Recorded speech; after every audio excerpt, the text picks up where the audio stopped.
আসসালামু আলাইকুম and greetings. কেমন আছেন সবাই? আমি Mohammad Sheikh Sadi, founder and CEO visa coach BD এবং কোচ সাদি একাডেমি।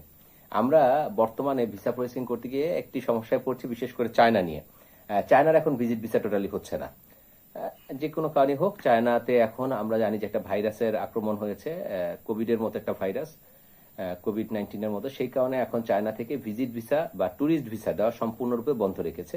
তারা এখন বিজনেস ভিসা দিচ্ছে। বিজনেস ভিসার ক্ষেত্রে আপনার সময় এক সপ্তাহ থেকে 10 দিনের মতো সময় লাগছে, কখনো 15 দিন সময় লাগছে।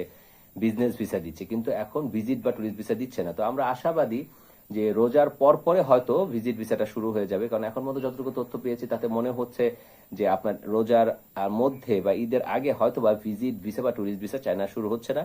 তো সেই ক্ষেত্রে বিজনেস ভিসাতে আমরা ভিজিট ভিসায় যে খরচ হতো, মোটামুটি ভাবে ভিজিট ভিসা প্রসেসিং এ যে খরচ হতো তার সাথে বিজনেস ভিসায় খরচ প্রায় 3 গুণের মতো হচ্ছে।